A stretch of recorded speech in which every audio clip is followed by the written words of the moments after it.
"Max, son, I'm here." Patrick Weddell shouted to his son. The schoolyard was full of chattering children. They chatted endlessly with each other, recounting and discussing the brightest moments of the school day.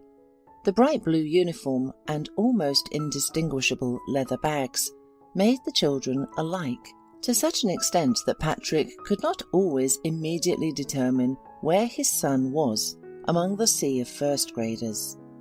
"Hi, Dad!" exclaimed the little boy, joyfully running up to his father. Patrick lifted him up onto his shoulder with one arm and took his bag with the other. "Why are you so heavy today? Do they feed you well in the cafeteria?" "Yes, of course, Dad," the boy replied, laughing. "I think I'm growing faster and getting stronger every day. Soon I'll be just like you." In turn, the father chuckled good-naturedly. "No, son, wait. Please don't grow up so fast. Believe me, if I were in your place right now, I wouldn't even think about becoming an adult." "Our lives are so dull." Patrick groaned a bit, pretending to envy his little son, who was enjoying perhaps the brightest days of his childhood. Max laughed happily again. He loved riding on his father's shoulders so much. "Tell me, how was your day?" asked the man. "How do you like your new teacher? Does she explain well?" "Okay," replied the boy over his father's shoulder. "She's stricter than Mrs. Davis, but I think we can come to an agreement with her. I heard that Mrs. Eganberg loves chocolate candies, so we decided to bring her a box on Monday." "Hey, son, that's more like a bribe," smiled his father. "You better wait for Teacher Appreciation Day. Then you can give her a gift." Patrick was raising his son alone. He worked as a paramedic in an ambulance, and he was overjoyed that his beloved son had finally gone to school. If before he always worried about Max and how he was feeling while Patrick himself worked 2 shifts to provide the boy with everything he needed, now he could at least breathe a little. After all, for most of the day his child was under the supervision of teachers, fed and busy with useful things. Max had only recently entered the 1st grade. Only 3 months had passed since the boy first took his pencil case and textbooks out of his bag and put them on his desk. And yet Patrick continued to ask him every day if he liked school, if he had made new friends, if he had quarrelled with anyone, and so on. His previous teacher had just gone on maternity leave a week ago, and Patrick was anxious to see if the new teacher could find a common language with his son. Fortunately for almost all school teachers, Patrick was a true example of how to raise a child if you are their only parent. "I wonder what happened there," mused one of the teachers. "It seems like someone among the kids said that Max's mum left them when the boy was still a baby." "Well, girls, that's none of our business," abruptly cut off the physical education teacher. "Who knows what happened to anyone in the past? The fact is that in our difficult times, raising a child alone is quite an achievement for a man. And by the way, he works as a paramedic in an ambulance. He probably has constant overloads, and yet he manages to pay enough attention to his son. What a father." The most surprising thing about this whole story was that Max was not Patrick's biological son. The man saved the baby when he was just a year old. The child and his mother were involved in a terrible car accident. Patrick remembered that terrible trip for the rest of his life. The old, long-seen Buick, which was only suitable for the dump, for some reason lost control right in the middle of a busy highway. The female driver desperately tried to hold the steering wheel. As the police later said, however, she failed. The woman's car was taken to the oncoming lane, after which it was instantly caught under the wheels of a huge truck. The baby survived only by a miracle. When the rescuers were finally able to cut off the roof of the car, Patrick saw that there was a small cradle securely attached to the rear seat, in which a 1-year-old baby was desperately wriggling and screaming. "Oh my goodness," Patrick could only whisper, seeing the child and his bleeding mother.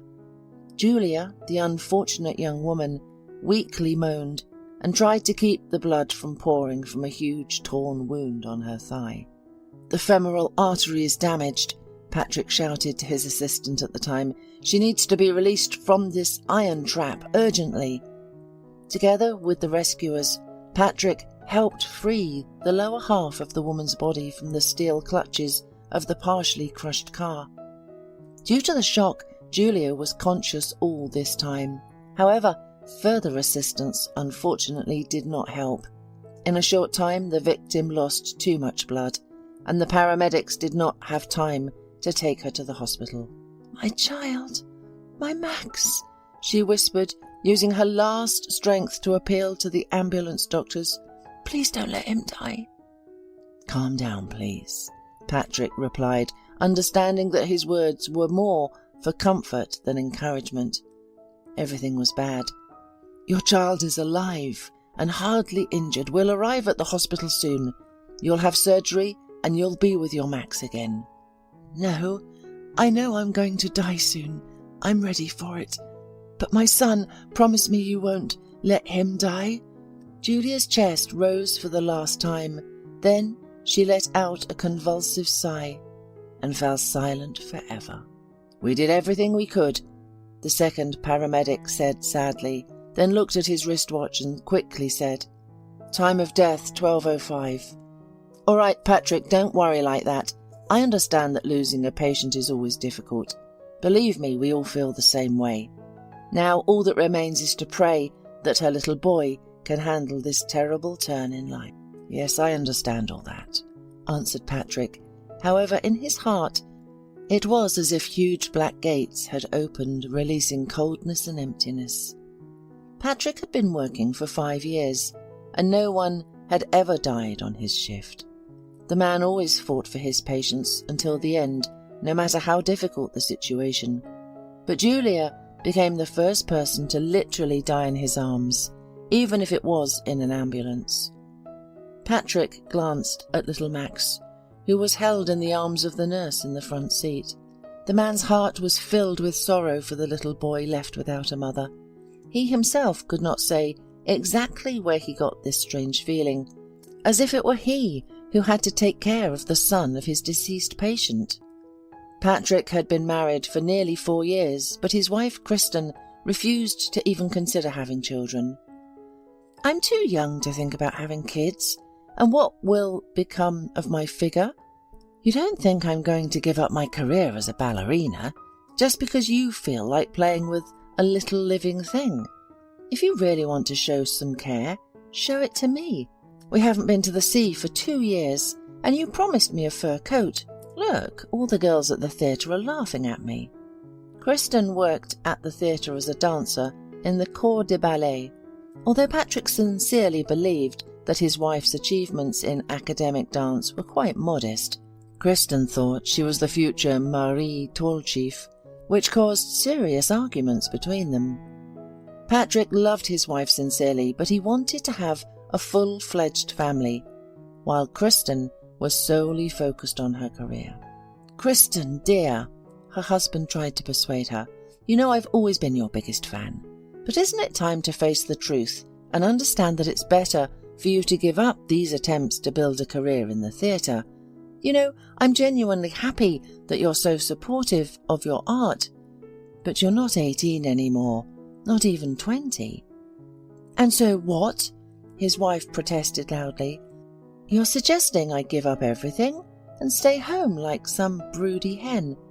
And what about Isadora Duncan and the other ballerinas who succeeded even though no one believed in them in the beginning of their careers? Even their loved ones behaved as you do now. Kristen, you're not Isadora." Her husband couldn't take it anymore. "And you're not Tolchief. And forgive me, you'll never be like them. You're already 27 and I'm 30.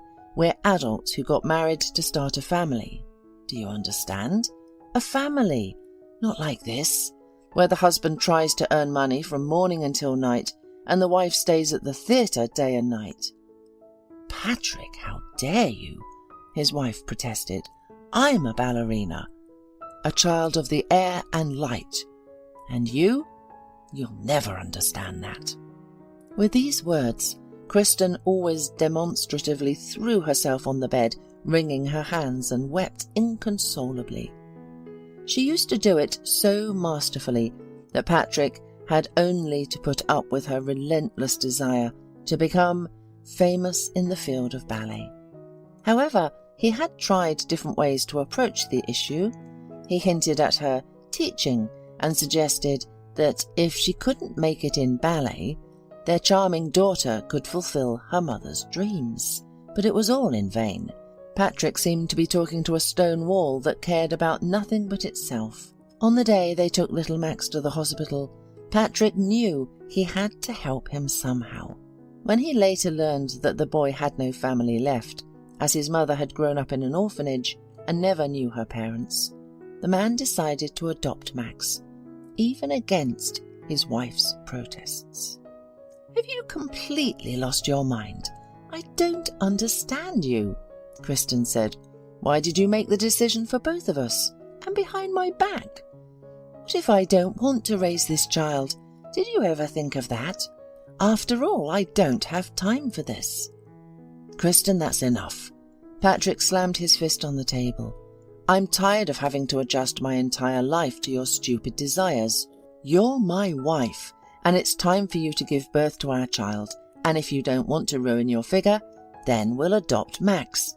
I have already prepared all the necessary documents. We'll have no problem getting guardianship." "That's how you talk. You want to burden me with someone else's child?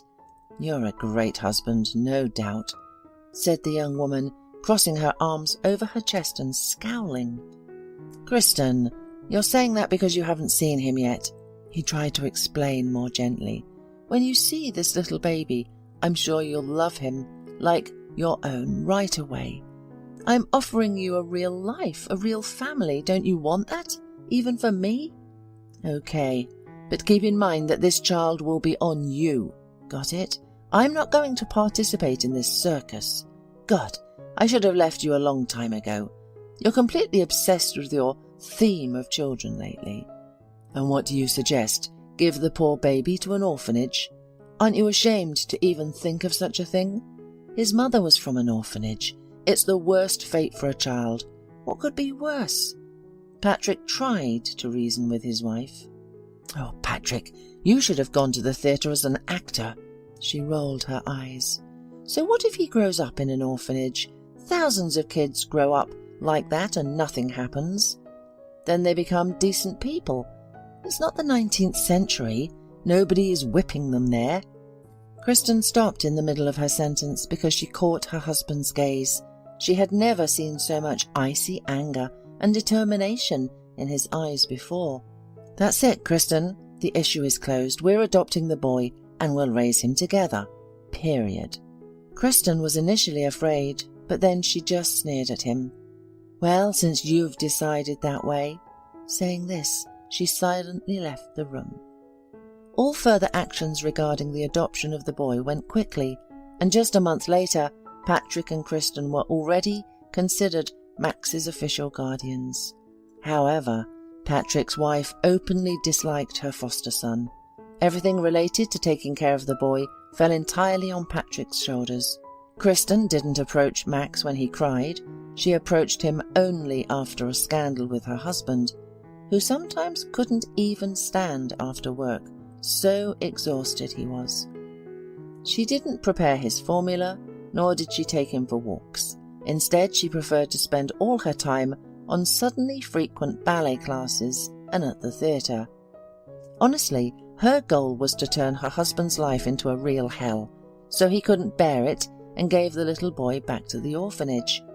However, Patrick quickly understood Kristen's cunning strategy, and only then finally realized that he had chosen completely the wrong person as his life partner.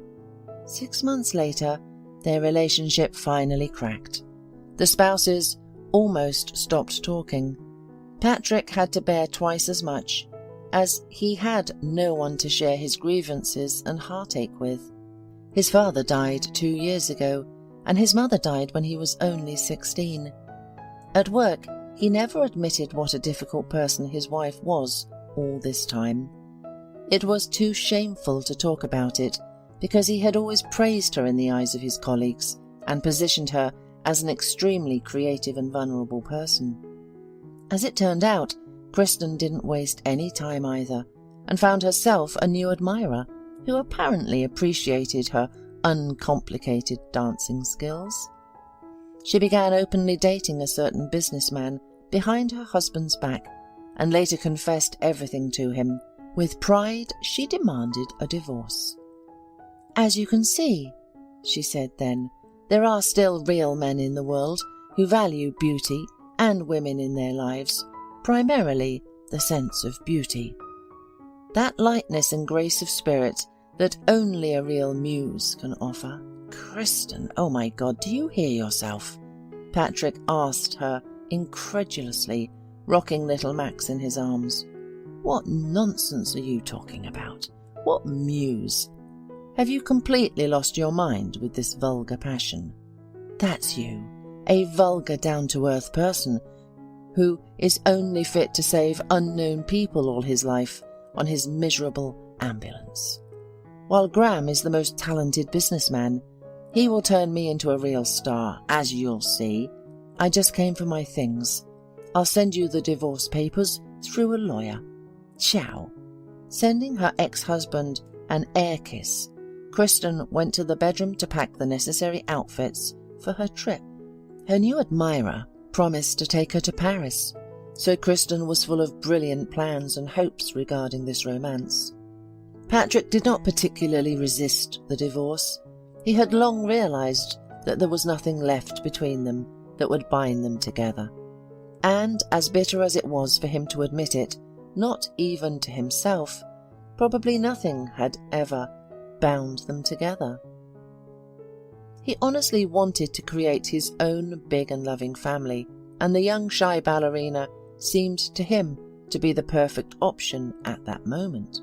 After the divorce, Patrick surprisingly felt relieved. He felt much better and freer. Max became much calmer than before. The main source of stress in his new life, his wayward foster mother, was gone forever. Patrick no longer had to worry about her not feeding the baby or forgetting to take him for a walk. That day, Patrick and Max came home in a great mood. Patrick found out that Max liked his new teacher, which reassured him. The father sincerely worried about his son's relationships with his teachers. After all, school is not a kindergarten. It's much more serious. Even though it's only the first grade, all the kids are still little. "Well, do you want to eat?" Patrick asked his son cheerfully. "Of course, I'm literally starving," the little one replied, laughing. "Food at home is always tastier." The father just smiled. He was pleased to hear his son praise his own cooking. Patrick tried to improve his cooking skills every year by reading culinary books and watching numerous TV shows. "Well then, you'll definitely appreciate my dish today," Patrick said mysteriously, winking at his son. "What is it?" Max clapped his hands in anticipation.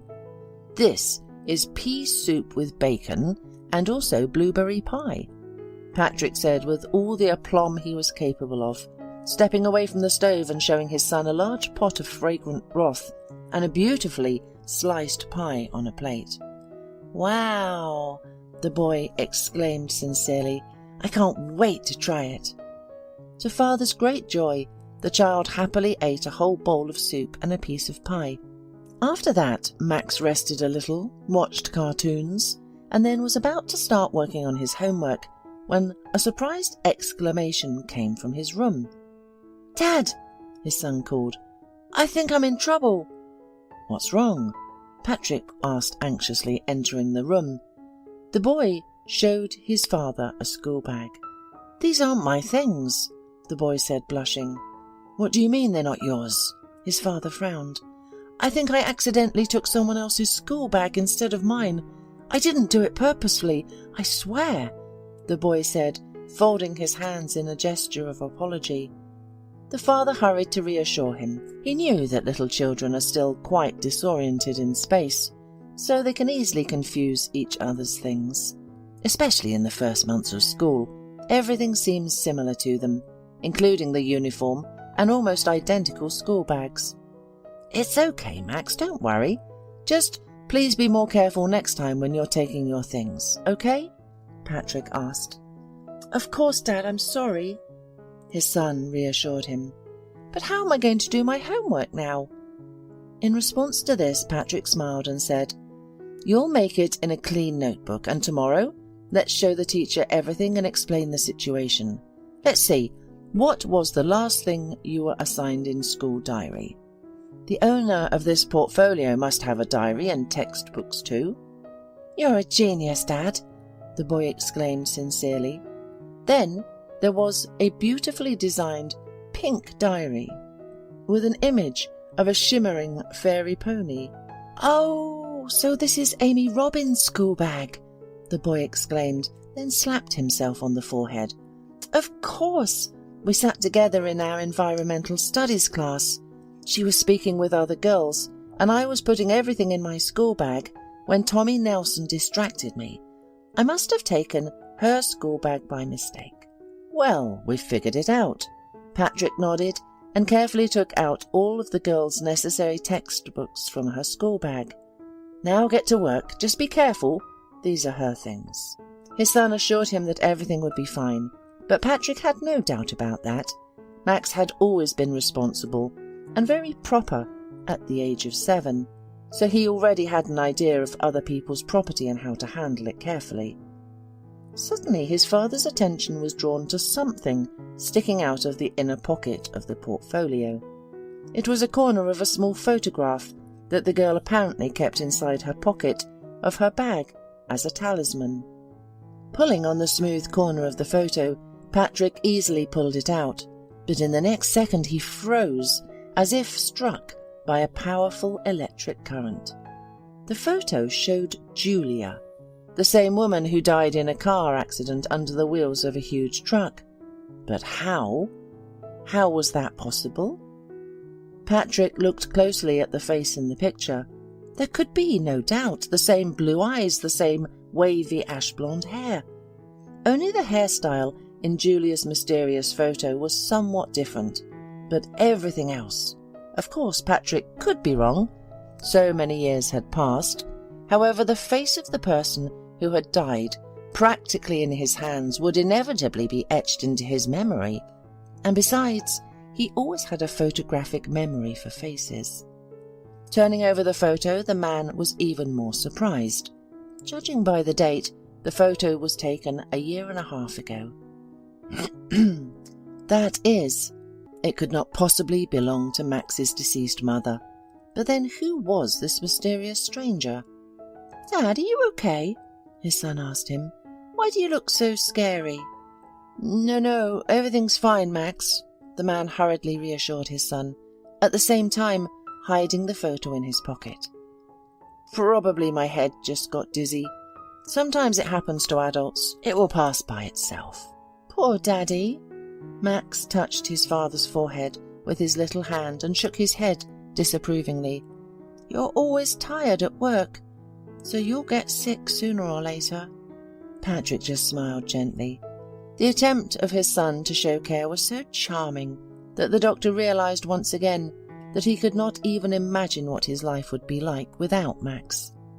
Sometimes the young doctor felt that the child, despite his young age, understood this world much more than he could tell about it. The next day, Patrick asked his son to show Amy in the schoolyard so he could return her school bag. Max nodded, and soon the father was talking to a girl with long brown braids. Thank you for returning my school bag to me, Amy politely thanked him, handing Max's bag back to him. Yesterday, when I saw Max's things instead of mine, I didn't know what to do. I even cried. I didn't know how I was going to do my homework now. The man smiled kindly at her and said, Don't worry, Max and I took care of your books. And look what I found. Patrick pulled out a photo from his pocket, the same mysterious woman. Sorry, I found it accidentally in your school bag when we were taking out textbooks, he explained carefully. She's a very beautiful woman. Is she your relative?" The girl took the photo from Patrick's hands, and a pleasant smile appeared on her face. However, in the next second, she looked at him with clear suspicion. "That's my mum," Amy answered shortly, "and she actually forbids me to talk to strangers." Patrick felt a wave of complete amazement rise inside him. "Your mother is right, but I'm not really a stranger," Patrick replied with a slightly bewildered tone. He still couldn't come to terms with what he had heard. "I'm Max Weddle, Max's dad. You don't have to be afraid of me. I just wanted to know if your mum would come for you after school, or maybe dad." Amy's face became impervious for a moment, as if she didn't want to talk more about her family. However, being a very well-mannered child, the girl evasively answered, "Mum is unlikely to come today. Lately, Mario has been taking me back and forth to school." This information finally plunged Patrick into an emotional impasse. Could it be that Max's mother did have relatives after all? But he remembered very well that Julia was an orphan. Then how can one explain that Amy's mother looks exactly like her? And who is this Mario who comes for the girl? However, this time Patrick was too shy to ask Amy more about her family. Besides, school lessons were about to begin, and it would be better not to be late. However, the next day, he couldn't get this story about Amy's mother out of his head. The man thought it was unfair that his adopted son didn't even suspect the possible existence of his blood relatives. Who knows? Maybe he'll see his grandma and grandpa. Patrick blamed himself that for all these years he didn't bother to check all the information about Julia's relatives, thus depriving his boy of possibly one of the happiest moments of his life. Tortured by guilt, Patrick decided to talk to Amy or her mother again if she came to pick up her daughter from school. Arriving at the end of classes, he saw a huge SUV of quite impressive size approaching the educational institution.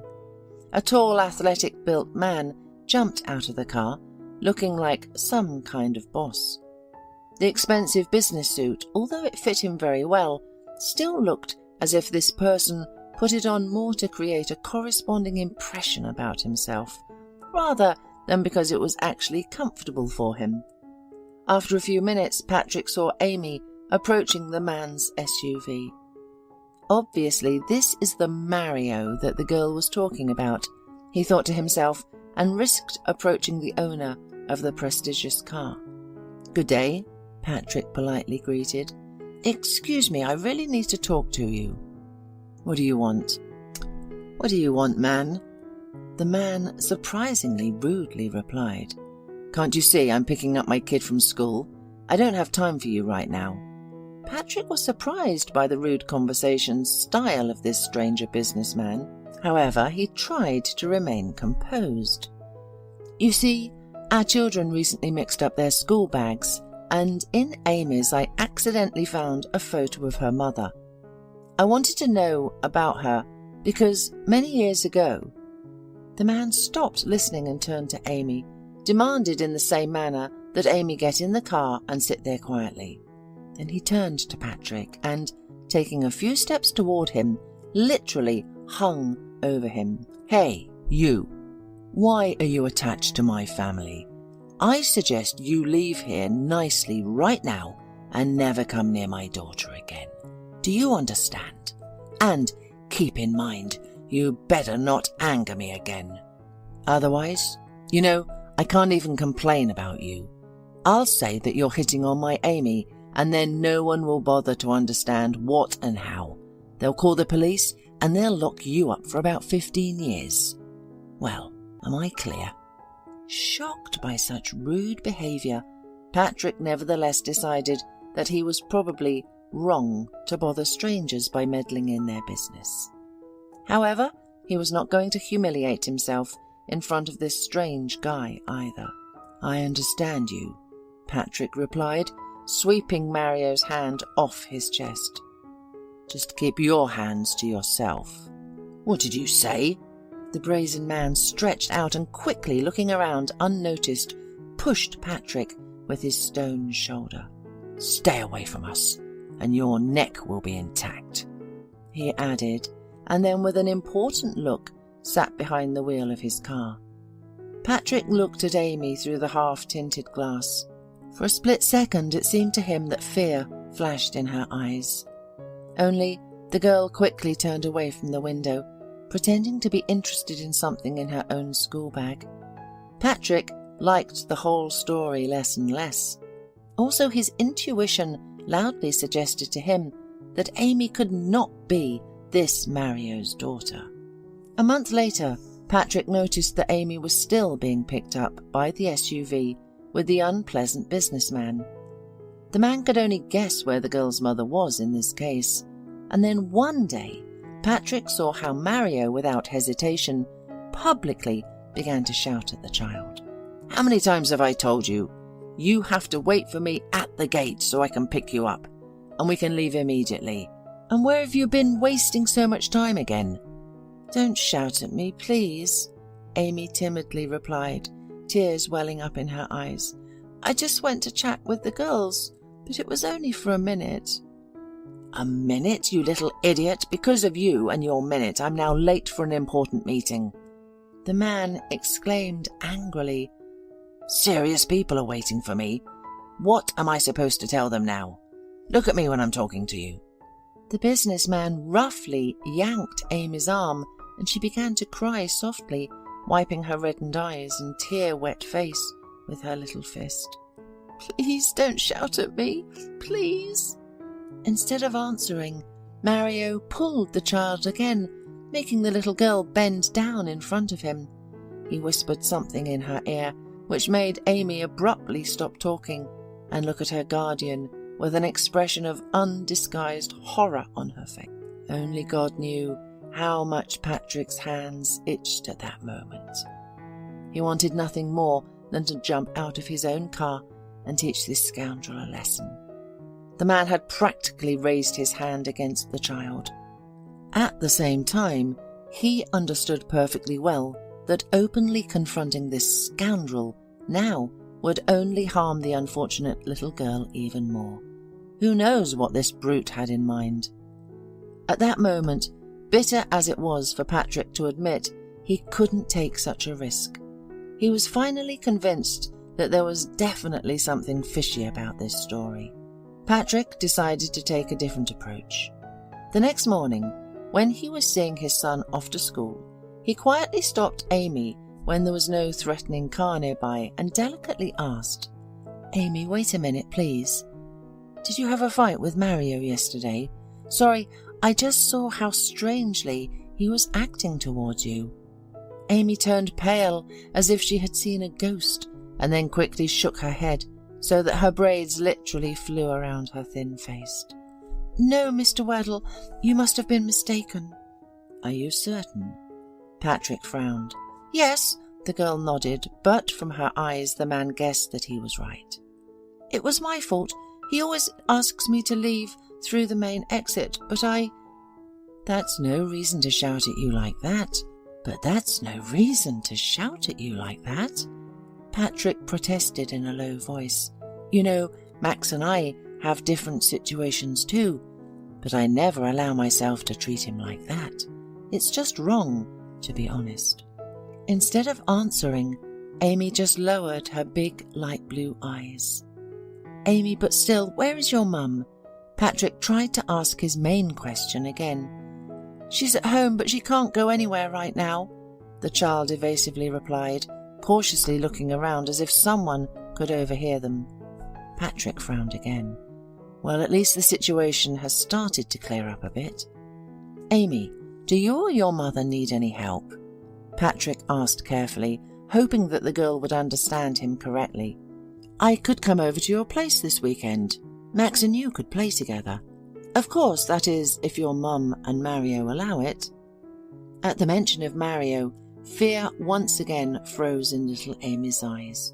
No, thank you, nothing is needed, she quickly replied, then added, Sorry, Mr. Weddle, I already have to go to class. The bell will ring soon."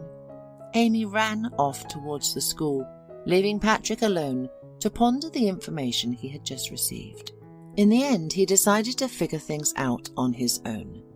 Patrick told the class teacher that Max and Amy seemed to have mixed up the school bags again, and it would be better if he and Max stopped by on their way and resolved the matter.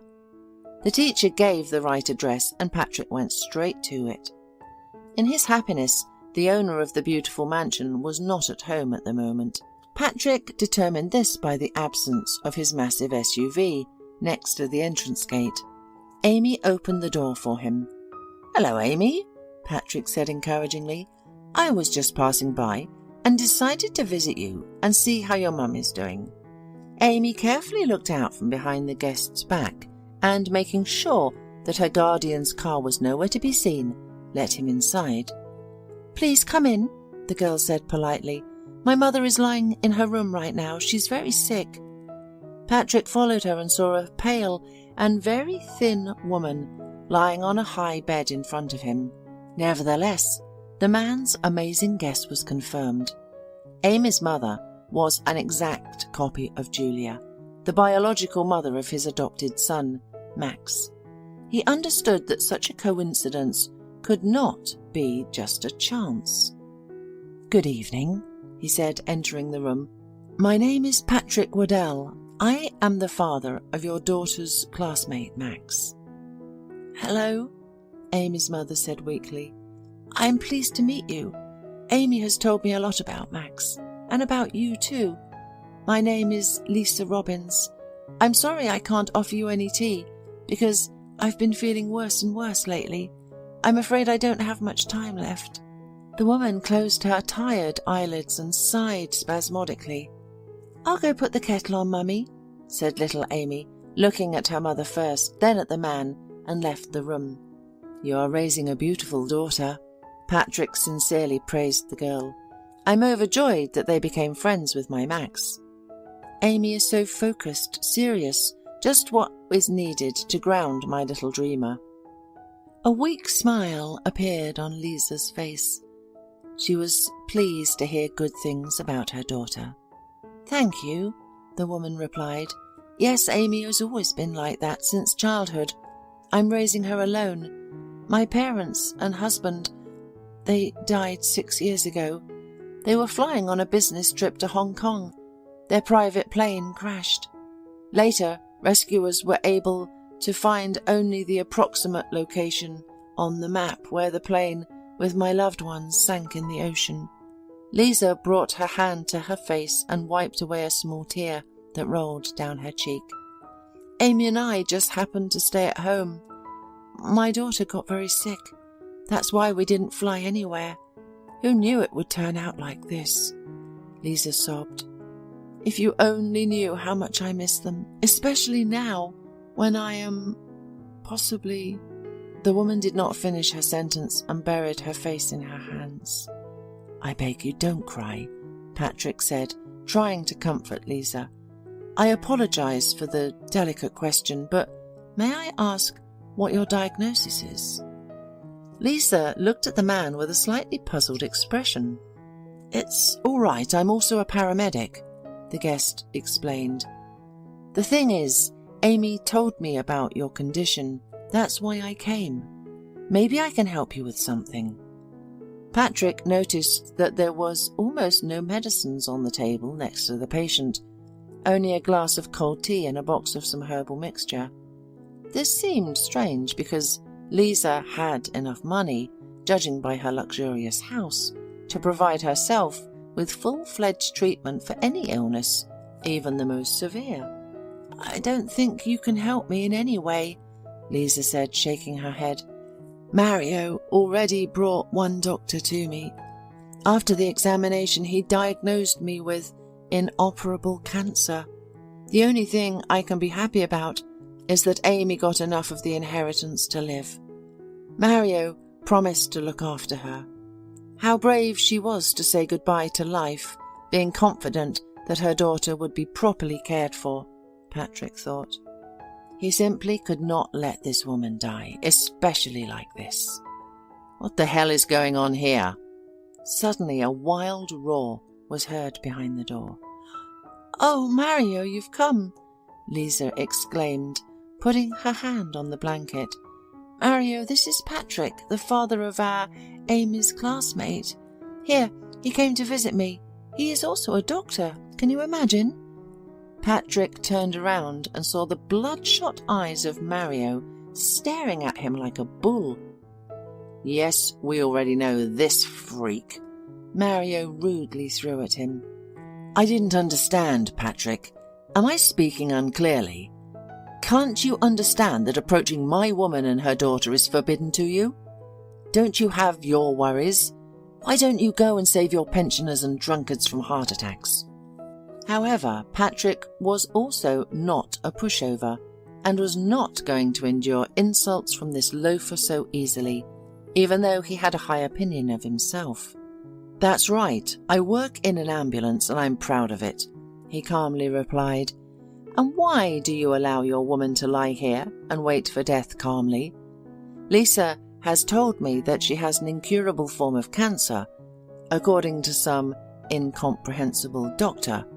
But I, as a real doctor, strongly doubt it.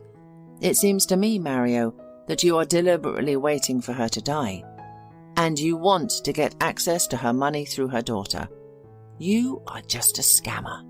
Mario instantly turned crimson, starting from his towering head and ending with his thick fingers on his hands. The man slowly began to step on Patrick, while he did not flinch, waiting for the enemy to come to him at the closest distance possible. "Patrick! Mario!" Lisa exclaimed, trying to verbally separate them from her last strength. "What are you doing? Shame on both of you!" "Lisa, I saw the other day how Mario behaved terribly with Amy, and I'm not certain, forgive me for being frank, that this person will be able to become a worthy parent for her after your death, which I very much hope will not happen." "Shut up!" Notwithstanding, Mario snarled at Patrick. "What the hell are you even doing here? What? Wanted to get all the money for yourself?" At that moment, a bewildered Amy ran into the room, carrying a small tray with 2 steaming cups of tea in her hands. "Oh!" the girl exclaimed, seeing the distorted face of her stepfather. "Amy, leave here quickly. Don't listen to them," the mother exclaimed, and her worries about the little child brought colour to her pale cheeks for a few minutes. She struggled to sit up in bed. "Mario, what are you saying?" she asked him. "Is it true what Patrick said about you and Amy? Did you seriously dare to shout at my child?" Feeling that the argument was about to turn into something terrible, Amy carefully left the room, leaving the tray with tea near the door, and quickly went up to her room and locked the door.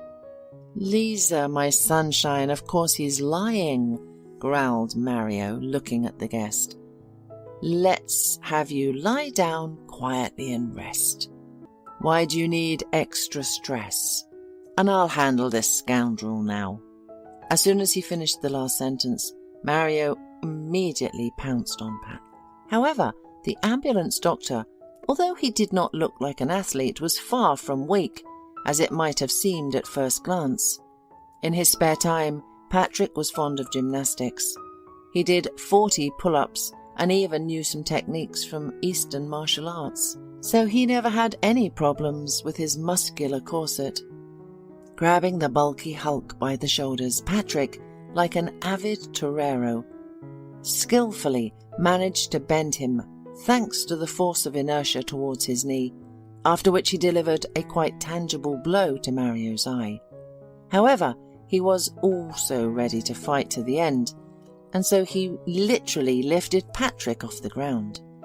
But the paramedic easily slipped out of his steel grip, delivering several powerful blows to the scoundrel's abdomen.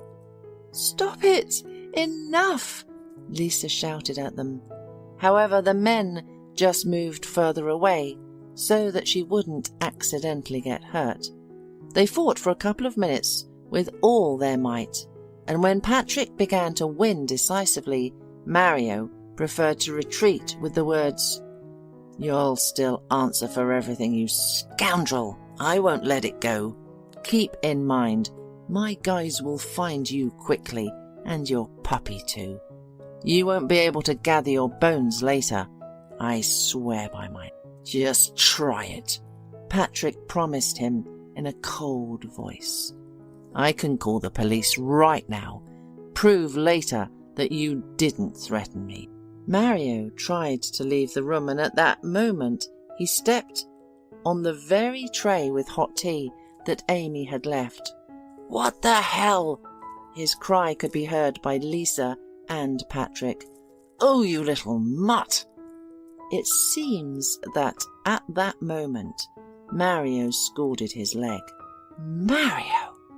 Lisa said his name threateningly and with genuine indignation in her voice. It seems that everything Patrick said was true. How could I have been so wrong about you? Get out and never show up in our and Amy's life again. You're a fool, Lisa. He spat in her face. And you'll die alone. Do you think you are still needed by anyone other than me? Sickly and with a child too. You should be grateful that I am willing to look after your girl. And now with these words, the unfortunate man waved his hand at her and Patrick and, limping and holding on to his scalded ankle, left the house. "Oh!" Lisa sobbed after him and grabbed her chest. She slowly sank back onto the bed. "Are you okay?" Patrick rushed to her. "I'll take you to the hospital." During Lisa's absence, Patrick took her daughter to his home. Max was pleased that Amy could stay with them for a while until her mother recovered. Patrick immediately went to see the woman after she received the necessary help. First of all, he asked her treating doctor if it was true that she had cancer. "Of course not," the doctor confidently replied. "Patrick, I don't even understand how this person was able to so cloud her mind that she refused to visit the family doctor. She really had some problems with her stomach and heart, but all of this is treatable. How much skill was required to manipulate the woman so that she would be convinced of her imminent death?" "That's what I thought," Patrick nodded. "It's scary to imagine what could have happened to the little girl if Lisa was really gone. By the way, why was she so sure of this?" The doctor squinted, reviewing the conclusion.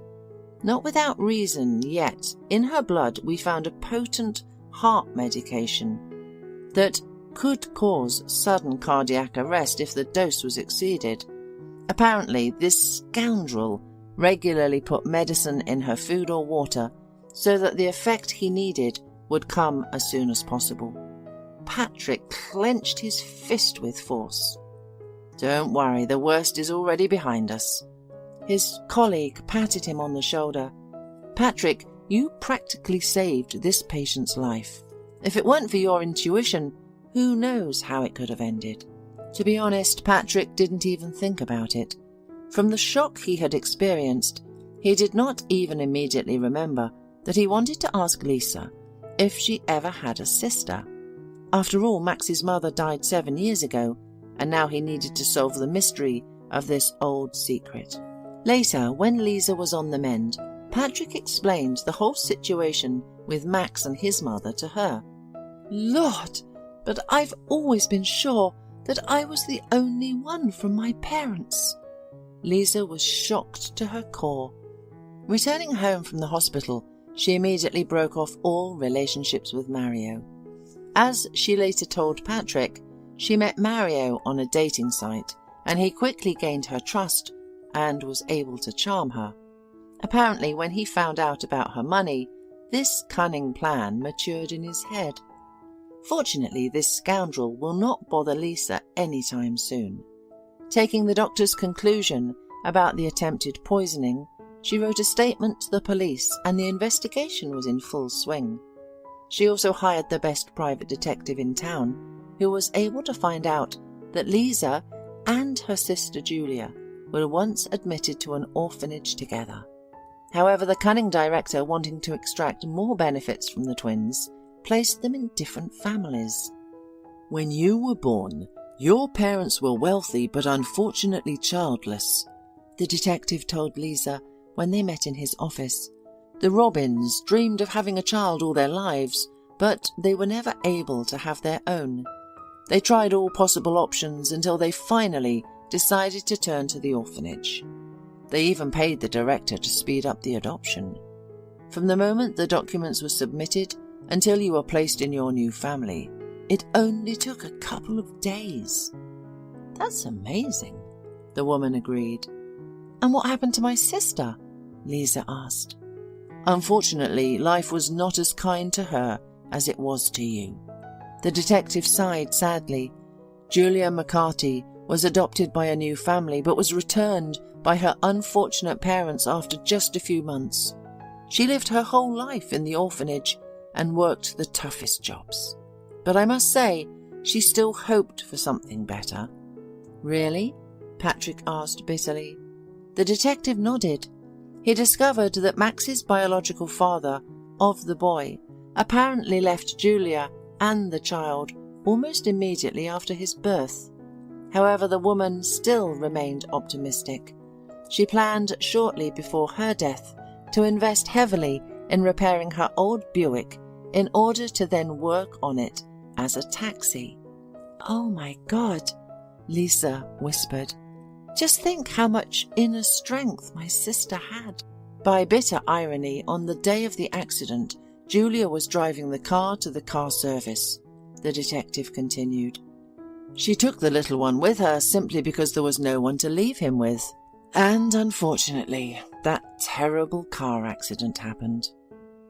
Patrick felt depressed and shattered, but he still found some comfort in knowing that Julia saved her life, albeit difficult, but managed to remain a decent and good person until her very last breath. Patrick thanked God for allowing him to save Lisa and her daughter. Thus he was able to atone for his guilt before little Max, for not being able to save his mother from death. It took some time after all this turmoil, and Lisa and Patrick realized that they felt something much deeper for each other than just gratitude. Lisa was able to trust her heart to Patrick, and 6 months later, the couple got married. Lisa and Patrick loved each other so much that they couldn't spend a day apart at first. When his wife announced that she was pregnant, Patrick felt like the happiest man on earth. And when their daughter was born, they unanimously named her Julia. Hola, suscríbete a Historias Vitales para no perderte nuevas historias. Mi esposa había estado trabajando en su proyecto especial durante 4 meses ahora. No era su proyecto personal, pero ella era la persona principal y responsable de su éxito. El proyecto estaba diseñado para salvar a su empresa, Bixler Enterprises. Los últimos 4 meses habían sido difíciles porque se vio obligada a trabajar duro. Era importante tanto para ella como para la empresa. Había una buena posibilidad de que Bixler Enterprises quebrara si el proyecto no se completaba. Sara tenía una licenciatura de Albrecht y un MBA de Wharton. Era la más inteligente de la familia. Yo empecé a trabajar como mecánico de autos justo después de la secundaria y después de 21 años seguía siendo mecánico de autos. No me importaba porque me gustaba el trabajo y pagaba bien. Era suficiente para pagar la universidad de Sara y criar a 2 hijos. No vivíamos lujosamente, pero estábamos bien. Los niños ya se habían mudado, y las cosas iban bastante bien con nuestros ingresos. Sara quedó embarazada 3 meses después de casarnos a la edad de 18 años. Durante los primeros años de nuestro matrimonio, vivimos con mis padres. Ellos tenían una gran casa vacía ya que 4 de mis hermanos se habían mudado. Eso significaba que teníamos una niñera mientras Sara completaba sus primeros años de universidad. Debido a 2 embarazos, la carrera de 4 años le llevó 6 años completarla. Fue difícil, pero lo logró. Siempre tuve trabajo y nunca me faltó trabajo extra si lo necesitaba. Después de que Sara se graduó de Wharton, alquilamos nuestro propio lugar. Tuvo ofertas de trabajo de varias empresas grandes, pero todas requerían que nos mudáramos. A mí no me importaba, pero Sara quería quedarse cerca de casa. Por eso decidió trabajar en Bixler Enterprises. Pagaba bien, pero lo más importante, le daba responsabilidad y la oportunidad de avanzar. Sara era una empleada trabajadora y dedicada. La presentación es el jueves en el Hotel Dicen en Filadelfia. Tomé unos días libres en el trabajo para ayudarla según fuera necesario. Al final, todo lo que logré fue hacerle algo de comer cuando llegaba a casa.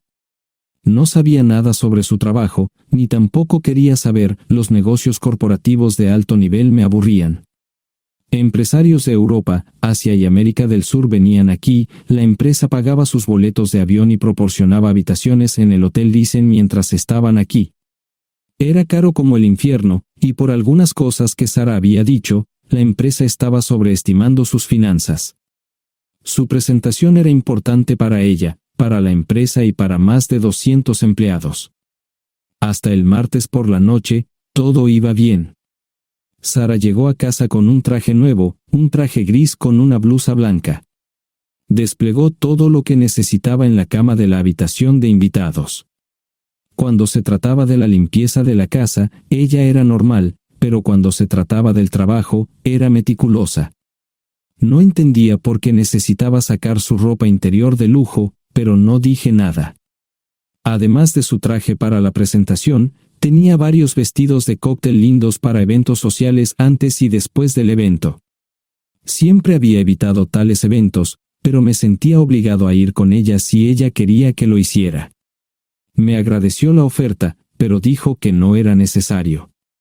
Todos los materiales y equipos que necesitaba estaban guardados ordenadamente en el maletero de su Volvo.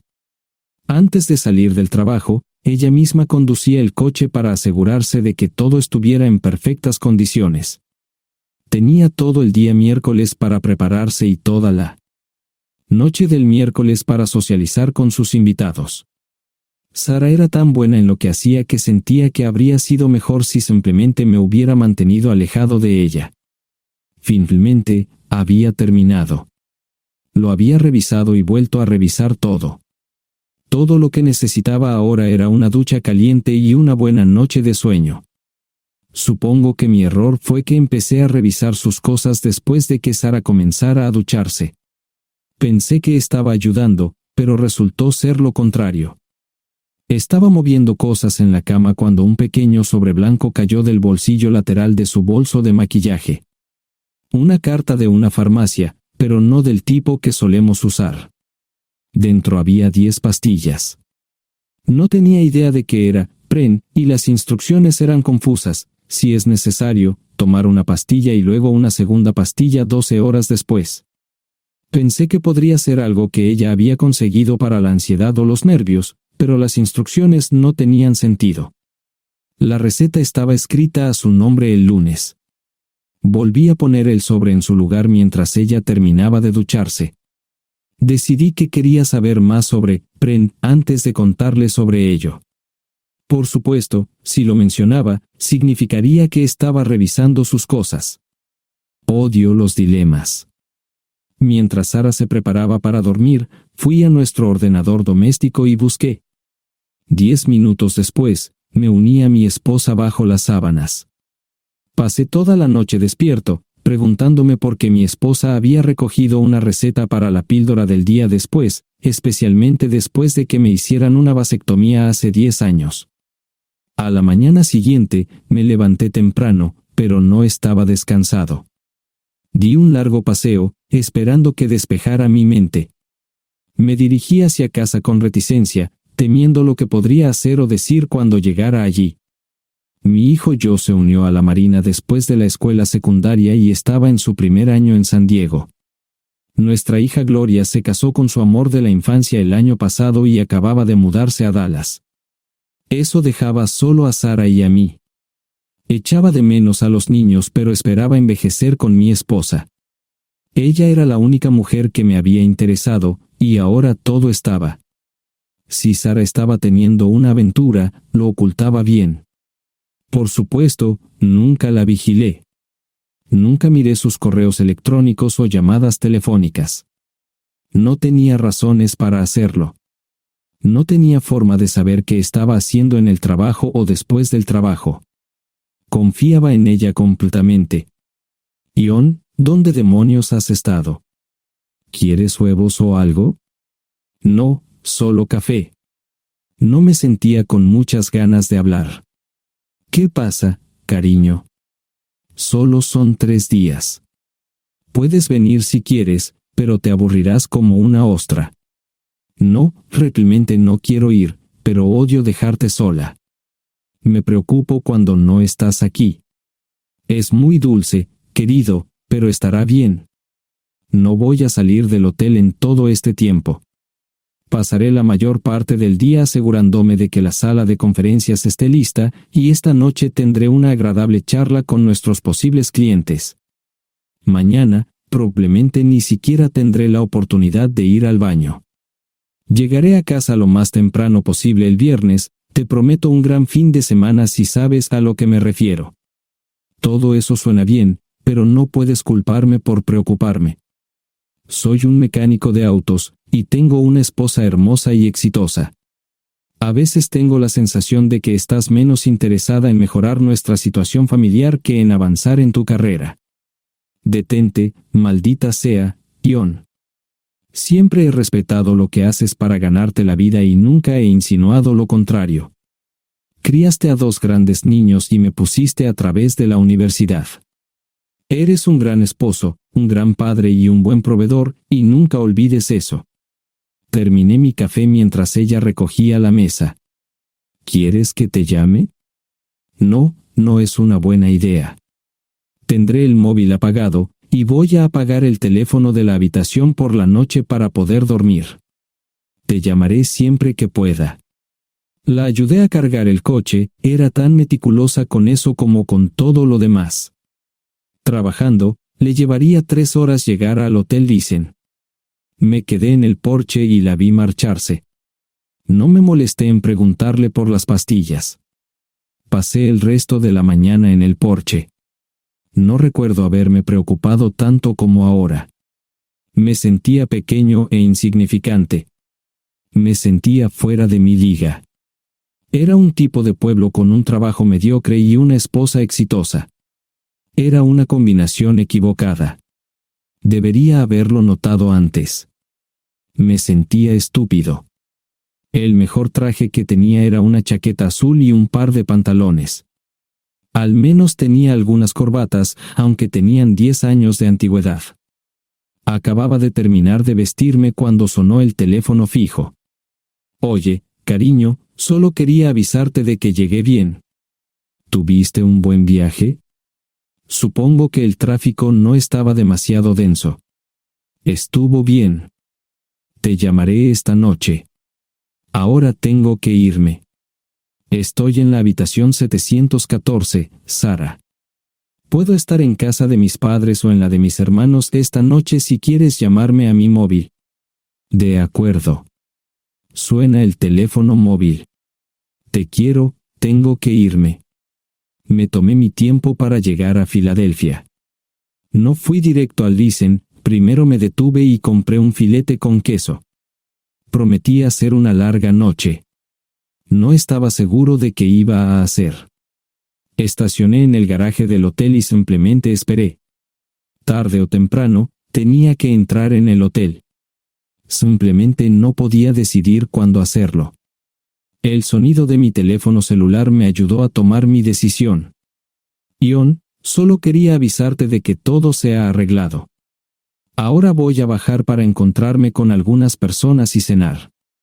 No olvidaste nada, ¿verdad? No, todo está bien. Tengo todo en mi habitación para mañana. ¿Necesitas algo? No, Ion, relájate. Voy a apagar mi teléfono. Te llamaré mañana por la mañana. ¿De acuerdo? Ríe, diviértete. No es divertido, Ion, es trabajo. No parecía estar demasiado fuera de lugar. El vestíbulo, el restaurante y las salas de conferencias estaban llenos de gente, así que pude pasar desapercibido. Había un folleto pequeño y bonito que mostraba el diseño de todas las habitaciones del hotel. Me paseé por las diferentes habitaciones y me detuve en las paredes, mirando alrededor entre la multitud.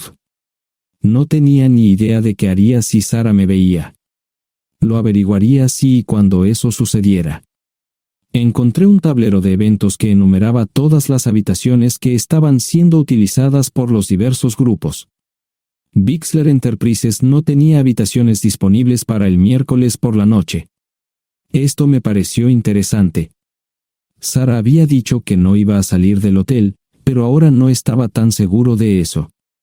Había 3 comedores, familiar, informal y de alta cocina. A Sara no le gustaba mucho cenar con niños, así que fui primero al comedor informal. Solo me llevó 5 minutos asegurarme de que no estaba allí.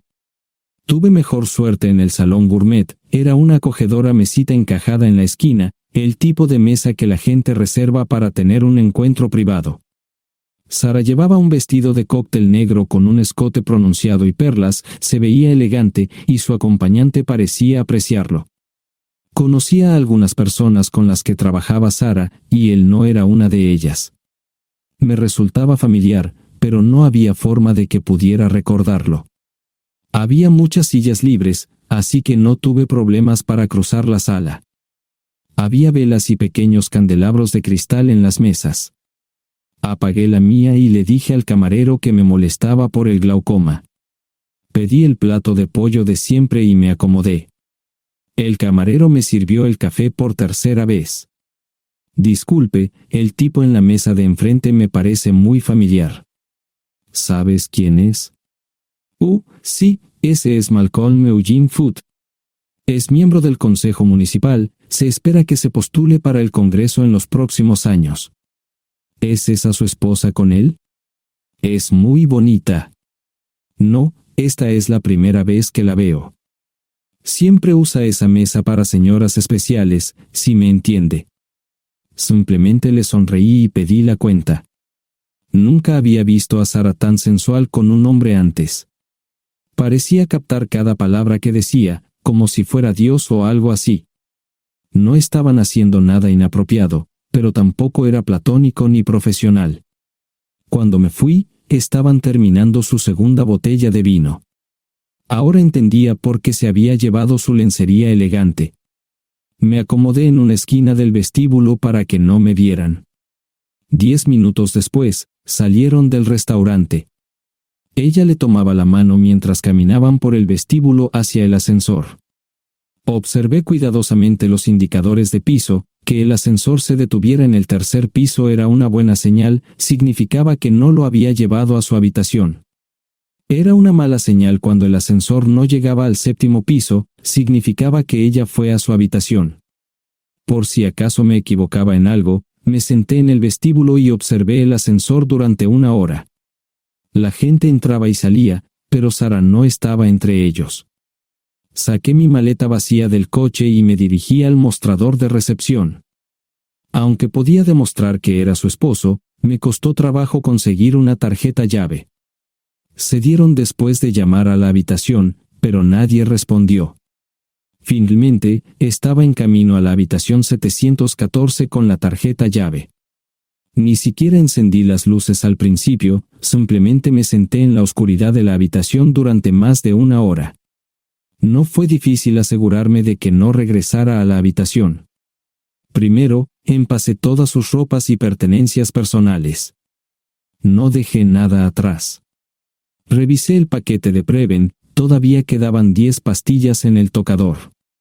De manera muy ordenada, estaban todos los artículos que necesitaría para su presentación al día siguiente. Comencé a llenar la maleta.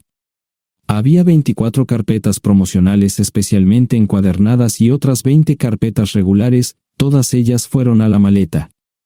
Un proyector digital fue lo siguiente, seguido de una computadora portátil. Tomé su bolso y su celular, que había dejado en la habitación. Todo lo que tenía consigo era un bolso de mano y probablemente un tubo de lápiz labial. Di una vuelta por la habitación tan cuidadosamente como lo hizo ella para asegurarme de no perder nada. Una vez satisfecho, dejé las llaves del coche y mi anillo de bodas en el tocador. Aparte de esos dos objetos, la habitación estaba completamente vacía. El ascensor se dirigió directamente al estacionamiento, no tuve problemas para llevar 2 maletas, y 20 minutos después, estaba en la autopista rumbo al norte. Pasaban las 3 de la madrugada, no tenía idea de que había pasado tanto tiempo. 1 hora o 2 después, sonó mi teléfono celular, la identificación de llamadas mostraba el número del Listen. ¿Ion? Sí, ¿dónde estás? Estaré en casa pronto. Eso fue todo lo que dije. Hubo silencio en el otro extremo de la línea. Los vendedores tienen un viejo dicho, el primero que habla pierde. Pareció una eternidad antes de que ella hablara. Ion, lo siento. No preguntó nada y simplemente colgó. Apagué mi teléfono, era obvio que había regresado a su habitación. Más tarde ese día, tenía que dar una presentación que salvaría a su empresa y le daría un ascenso. Metí las maletas en el desván del garaje. Sara nunca iba allí y nunca pensó en buscar algo allí. Por supuesto, en este punto, estoy bastante seguro de que no importaba. Primero, recogí todas mis ropas y pertenencias personales. La mayoría de los hombres tienen sus propias herramientas, generalmente es un requisito para el trabajo. Pasé por la tienda, cargué las mías en el Subaru y recogí mi último cheque de pago. Para entonces, los bancos ya estaban abiertos, no tuve que hacer ninguna manipulación financiera complicada. Simplemente retiré todo el dinero de mis cuentas. Almorcé en Hagerstown, Maryland. Tenía suficiente dinero para vivir durante unos años, pero sabía que estaría buscando trabajo muy pronto. Sara y yo éramos parecidos en eso de que a ambos nos encantaba trabajar. La voy a extrañar. Pasé un par de horas en las cuevas del Uray y alquilé una habitación cerca de Whitewell. No tenía idea de qué iba a hacer. Era sábado, y me encontré sentado en el acuario de Chattanooga, observando la naturaleza que nunca había visto antes. Pasé unas horas simplemente relajándome y decidí que era un buen lugar para estar. Compré un pase anual para el acuario y, para la hora de la cena, tenía un lugar donde quedarme. Era un remolque móvil en el parque, pero estaba amueblado y era económico. No necesitaba mucho. La primera cosa que haría el lunes por la mañana sería conseguir un trabajo. Un buen hombre de mantenimiento siempre puede conseguir un trabajo, especialmente si está dispuesto a trabajar duro. Podría permanecer discreto hasta que fuera el momento de renovar mi licencia de conducir o las etiquetas del coche. Me preocuparé por eso cuando llegue el momento. El domingo por la tarde, llamé a Gloria. Me sentí obligado a informarle sobre lo que estaba sucediendo, pero Sara ya se lo había contado. Fue bastante franca con Gloria sobre lo que había pasado. Dijo que había engañado, que la sorprendí, que me fui y que ella perdió su trabajo. Me sentí mal porque ella perdió su trabajo, pero ese era el precio que tenía que pagar. Le pedí a Gloria que le dijera a Josh lo que estaba sucediendo la próxima vez que hablara con él. También le dije que la llamaría aproximadamente una vez al mes para verificar cómo iban las cosas. No le dije dónde estaba. Para el mediodía del día siguiente, tenía un trabajo. En realidad, estaba a poca distancia del parque de remolques, con el Waffle House a mitad de camino. ¿Qué más podría querer un hombre? No sé cómo manejaron el papeleo, pero me estaban pagando $20 por hora sin hacer preguntas. Estaba feliz, y ellos también. Ni siquiera tendría que tocar el dinero que traje conmigo. Unos 2 meses después, Gloria me informó que Sara se había mudado de la casa y estaba viviendo con sus padres. Gloria no sabía nada más, pero estaba feliz de que estuviera estable y le estuviera yendo bien. Josh me llamó desde San Diego solo para informarme que iba a hacer un crucero. Era técnico en aviónica en un portaaviones. Intentó explicar qué hacía exactamente, pero estaba más allá de mi comprensión. Nunca supe mucho sobre cosas técnicas. Ambos tuvieron cuidado de no decir nada malo sobre su madre. Aprecié eso. Después de eso, todo siguió como siempre. Comencé a hablar con Gloria al menos semanalmente. Josh y yo comenzamos a enviar correos electrónicos regularmente. Gloria hablaba regularmente con Sara, pero decía muy poco sobre lo que estaba haciendo o dónde estaba. Nunca presenté la solicitud de divorcio, y parece que Sara tampoco lo hizo. Tengo una licencia de conducir de Tennessee y las etiquetas en el Subaru. Comencé a frecuentar un bar local un par de veces al mes y tuve encuentros casuales. 2 mujeres se alternaban como mis compañeras nocturnas regulares. No buscaban compromisos, y yo tampoco. Parecía funcionar bien para todos nosotros. La vida era buena. Eso fue hace mucho tiempo, y gradualmente olvidé a Sara. Con el tiempo, el Subaru comenzó a darme problemas. Había olvidado cuánto tiempo había pasado. Tenía más de 200.000 millas. Estaba reflexionando sobre esto con una jarra de cerveza un día cuando me di cuenta de que habían pasado casi 5 años desde que me fui de casa. Mantuve un contacto cercano con ambos hijos. Gloria ya tenía 2 hijos propios en este momento y quería que los visitara. Josh casi se casó con una mujer tailandesa, pero en el último momento, se negó. Por lo general, trabajaba 6 días a la semana y usaba el domingo para recuperarme del sábado por la noche. No había ninguna buena razón para que alguien llamara a la puerta de mi remolque a las 6 de la mañana de un viernes. Su grosería fue recompensada por un hombre medio desnudo abriendo la puerta. Los calzoncillos del día son repugnantes, y la dama en la puerta, juzgando por la expresión en su rostro, estuvo de acuerdo conmigo. Ella apartó la mirada, pero su compañero no parecía impresionado. Norm habría usado pantalones, pero en un momento como este, los invitados me molestaron. Estamos buscando a John Terrell. No los conozco. Me llamo David Simmons, y esta es mi esposa Mara. Tenemos un problema y esperamos que nos puedas ayudar. Lo siento mucho, no trabajo a altas horas de la noche. Si necesitan algo relacionado con su auto, tendrán que ir a la tienda.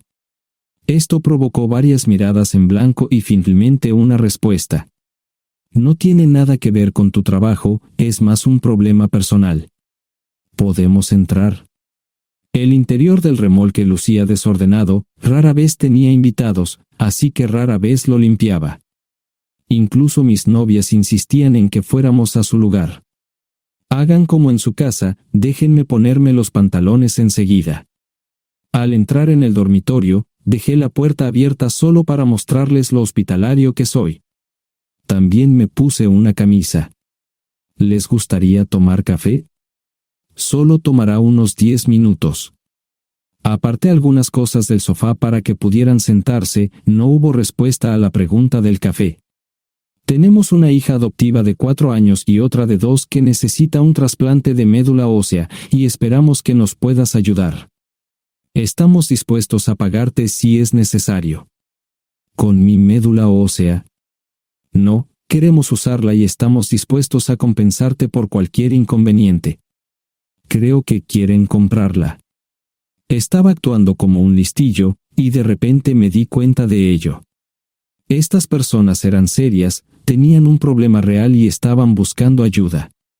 Lo siento mucho, no quise interrumpir. Por favor, continúen. Nuestra mejor oportunidad de encontrar un donante es un familiar cercano. Eres nuestra mejor esperanza. Mira esto.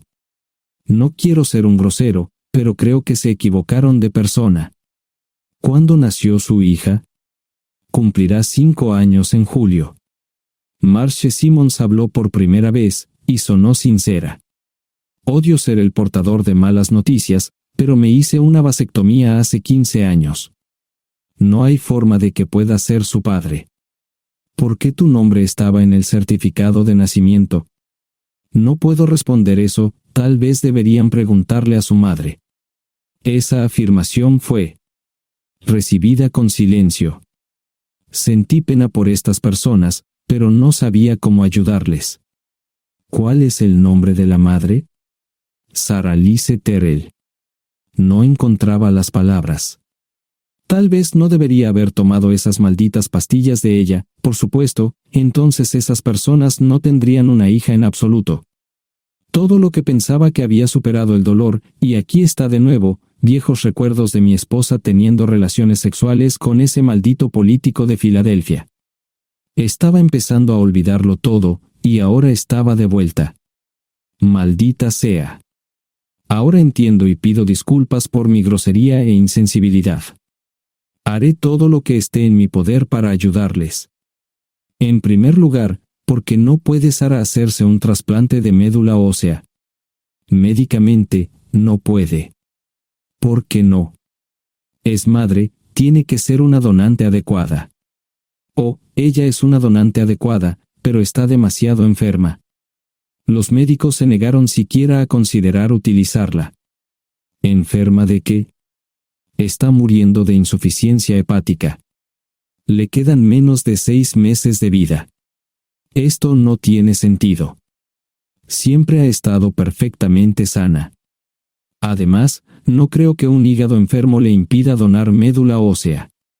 El hospital no aceptará su firma en el formulario de consentimiento. ¿Estás diciendo que hay algo mal en su cabeza? Ambos me miraron en silencio, sabían la respuesta, pero no querían decirlo. En ese momento, no quería que se sintieran aún más incómodos. Hace 10 minutos, no me importaban, pero ahora sentía que tenía que protegerlos y ayudarlos. ¿Cómo sucedió esto? ¿Podría alguno de mis hijos ayudar? Quizás, pero pensamos que eras nuestra mejor esperanza. ¿Por qué no van tras su padre, su verdadero padre? Pensamos que eras tú. No tenemos ni idea de quién más podría ser. Sara no nos dijo nada sobre otro posible padre. De hecho, ella no estaba en condiciones de explicar nada, agregó Mara. Obtuvimos la mayoría de nuestra información de la agencia de adopción. Tuve que preparar café y hacer pis, permítanme un momento. Dejé a mis invitados sentados mientras preparaba el café. Solo tomó unos minutos. Mientras se preparaba, fui al baño, algo que necesitaba hacer urgentemente. Traté de ser discreto, ya había avergonzado lo suficiente a Mara. ¿Dónde viven? En Westchester, Pensilvania. Les haré una oferta. Si les digo quién es el verdadero padre de su hija, deben prometerme que lo perseguirán sin descanso hasta obtener lo que desean. ¿De qué estás hablando? El padre de su hija es un político prominente en Pensilvania. Por supuesto, negará todo y probablemente les proporcionará documentos legales para detener sus esfuerzos. Si acuerdan presionar lo suficiente para que él admita que la niña es suya, podrán avergonzarlo y obligarlo a hacerse un trasplante de médula ósea. Eso es lo que quieren, ¿verdad? Sí, claro, pero ¿cómo hacemos eso? No lo sé. Soy mecánico. Trabajo con metal para ganarme la vida. Creo que la mejor manera sería utilizar la televisión, la radio y los periódicos. Los políticos harán cualquier cosa para evitar una mala publicidad. ¿Tienen amigos que puedan ayudar? Bueno, ahora ambos estaban sonriendo. Debo haber dicho algo que les dio esperanza. Creo que podemos hacer esto. ¿Quién demonios es él? Malcolm Eugene Foote. Se postula para el Senado de los Estados Unidos. Apuesto a que hará cualquier cosa para evitar una mala publicidad. El café estaba listo, pero David y Marshen no podían esperar para llegar a casa. Antes de irse, les dije cómo ponerse en contacto con Gloria y Josh en caso de que los necesitaran. Estaba seguro de que ayudarían. También les pedí que me dijeran dónde estaba Sara. Probablemente estaría en Pensacola antes de que ellos regresaran a Westchester. Me corté el pelo y compré una camisa nueva. Sara era una tramposa que arruinó mi vida, pero aún así quería lucir bien cuando la viera. Era otro remolque, pero esta vez era un bonito doble nuevo.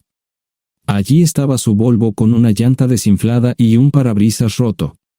La mujer que abrió la puerta no era Sara, parecía que la habían empapado fuerte y la habían dejado empapada. Tenía al menos 45, tal vez 50, y debió haber tenido una vida difícil. La falta de maquillaje no ayudaba, y simplemente se veía horrible.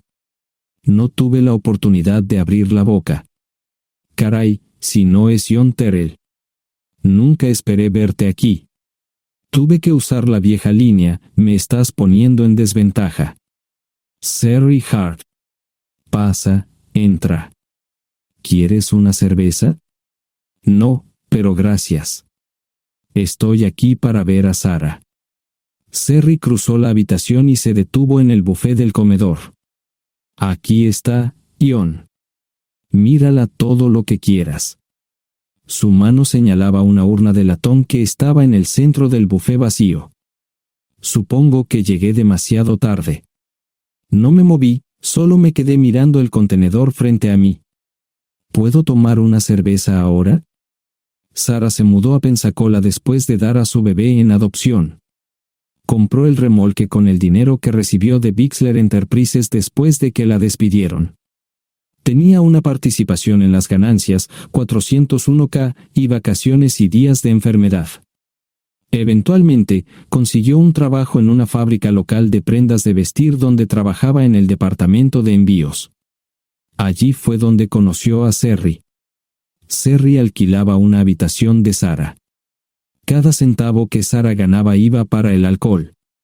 Empezó con vino y gradualmente pasó a bebidas más fuertes, las más baratas. Eventualmente, perdió su trabajo debido a su alcoholismo y se vio obligada a usar sus ahorros. Nunca salió con nadie ni salió a ningún lado. Sherry se quedó con ella, pagó sus servicios públicos y compró alimentos que Sarah no comía. Le llevó más de 3 años quitarse la vida. Increíblemente, ella tenía un testamento y me dejó un doble remolque y un Volvo. Sherry explicó que Sarah estaba tan angustiada por lo que había hecho que simplemente se rindió. No intentó evitar el embarazo ni siquiera terminarlo. La adopción se había arreglado meses antes de que naciera el bebé. Nunca volvió a trabajar, excepto en los trabajos clandestinos que hacía mal. Sherry dijo que Sarah no parecía tener ambición ni propósito en la vida. Sarah hablaba mucho de mí pero tenía miedo de intentar contactarme. Gloria le dio mi número, pero nunca me llamó. Era como si su aventura de una noche la hubiera lastimado más a ella que a mí. Estuve allí durante 2 semanas y luego vendí el remolque de Sherry por $1 y obtuve $3,000 por el Volvo. 2 días después, estaba en Westchester visitando a mis nuevos amigos David y Marche. Malcolm Eugene Foote resistió al principio, pero David y Marche lo presionaron hasta que cedió. Insistió en pruebas de ADN, que demostraron que era el padre. Para salvar la cara, más o menos lo obligaron a someterse a un trasplante de médula ósea, que fue exitoso. La carrera política y la vida familiar de Malcolm no dejaron una impresión favorable. Su caída en las encuestas fue tan rápida que el partido lo reemplazó por otro candidato unos meses antes de las elecciones. Su esposa solicitó el divorcio y fue muy pública al respecto. Sarah y yo estamos viajando ahora a Dallas para ver a Gloria y a mis nietos. No sé cuánto tiempo mantendré a Sarah conmigo, probablemente hasta que tenga a alguien.